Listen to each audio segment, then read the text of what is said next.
না কিছু পার্সেন্ট আছে ওরকম, কিন্তু হুমকি দিচ্ছে এটাও আপনাদের বলবো যে সব পুলিশ কিন্তু হুমকি দিচ্ছে না। কিছু পার্সেন্ট আছে তাদের হয়ে কাজ করে বা তাদেরকে তোষামত খাটে তাদের, সেই ধরনের পুলিশগুলোই গিয়ে হুমকি দিচ্ছে, কিন্তু সবাই সমান না।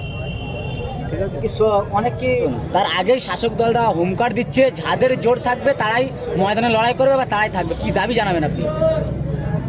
ওরা তো উপনির্বাচন বলো আর নির্বাচন বলো, বিধানসভা বলো, লোকসভা বলো আর পঞ্চায়েত বলো, আপনারা জানেন, তার মানে জোর করেই সব কিছু করার চিন্তা ভাবনা করছে। জোর করে ওদের নির্বাচন না হলেই ভালো, ওদেরকে জিতিয়ে দিলেই ভালো, এরকম চিন্তা ভাবনা হবে।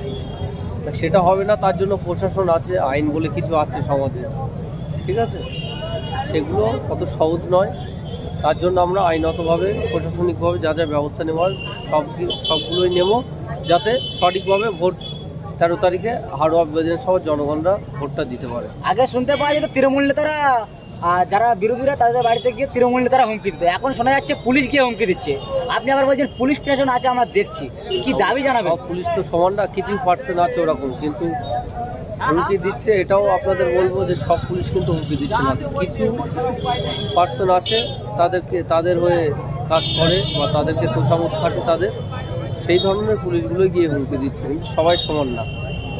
ঠিক আছে, অনেকে কঠিন হয়ে যাচ্ছে যে লড়াই করাটা তৃণমূলের বিরুদ্ধে, যে হুমকার দিচ্ছে তারা বলছেন যে যাদের জোর আছে তারা নিজেদের ভিতরে যেসব গোষ্ঠীদ্বন্দ্ব হচ্ছে সেগুলো আগে তারা ঠিক করুক, তারপরে আমাদের এসে বলবে যে আমরা কি করছি না করছি। নিজেদের ঝামেলাটা আগে মেটাতে পারলো না এখনো, তারা কিসের জন্য, তারা ভোটে সঠিকভাবে কীভাবে লোক, ওদের গোষ্ঠীদ্বন্দ্বটা নিজেরাই তো মারামারি করছে নিজেদের মধ্যে। পাল্টা কি কোনো অ্যাকশন নেবে যে তৃণমূলের চাপ দেওয়া হয়? কি বলবেন? এই তো হাড়োয়া বিধানসভা মানে বোমাগুলির একেবারে রাজনীতি বলে বারংবার উঠে আসে, আর সেই হাড়োয়া বিধানসভাতে উপনির্বাচন হচ্ছে, আপনি কতটা লড়াই রাখবেন আপনাদের কর্মীদের লড়াই রাখার জন্য জড়িত করবেন, কি বলেন?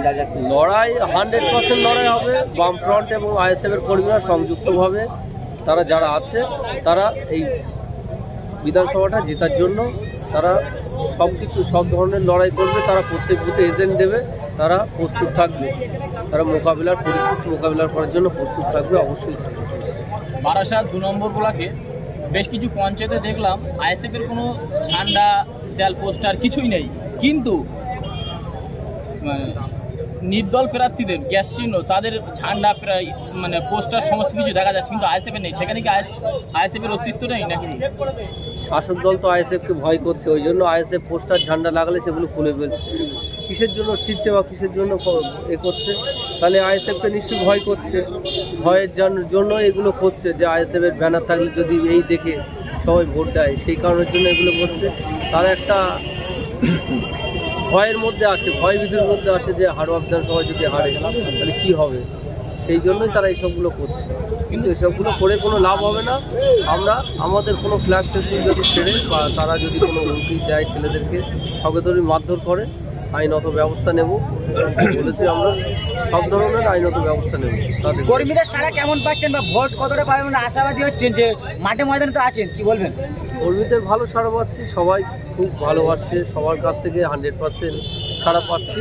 তাদের বক্তব্য একটাই যে আপনারা 13 তারিখে সঠিকভাবে ভোটটা করান, আমরা যাতে ভোটটা দিতে পারি এবং গণনাটা ঠিক করে করব। তৃণমূলরা দাবি করছেন যে বলছেন আমরা খেতে না খামারে ফলিয়ে নেবো, কি দাবি করবেন? ওগুলো তো ওদের করে অভ্যাস। আপনারা ভালোভাবে জানেন যে সূর্য উঠলে সূর্য অস্ত যাবে, ওই প্রতিবারেই ছাপ্পা মেরে দেবে এটা ভাবলে কিন্তু হবে না। আমরা রেডি আছি, ছাপ্পার মোকাবেলা আমাদের ছেলেরা করবে। কেন্দ্রীয় বাহিনী থাকার সত্ত্বেও ছাপ্পা চলে, তাহলে কি কেন্দ্রীয় বাহিনী ব্যর্থ হচ্ছে? কেন্দ্র বাহিনী থাকার সত্ত্বেও ছাপ্পা চলে, সেরকম অভিযোগ আমি দেখিনি। কেন্দ্র বাহিনী তো বাইরে থাকে, তারা ভিতরে থাকে না। তাদের কাছে যদি এরকম ধরনের কোনো ঘটনা হয়, আমাদের যারা এজেন্ট বলবে তারা কমপ্লেন করবে কেন্দ্রীয় বাহিনী কি ভিতরে থাকা, পুলিশ যেখানে ভিতরে থাকছে সেখানে সেই জায়গাটা কেন্দ্রীয় বাহিনীকে দিলে কেমন হতো?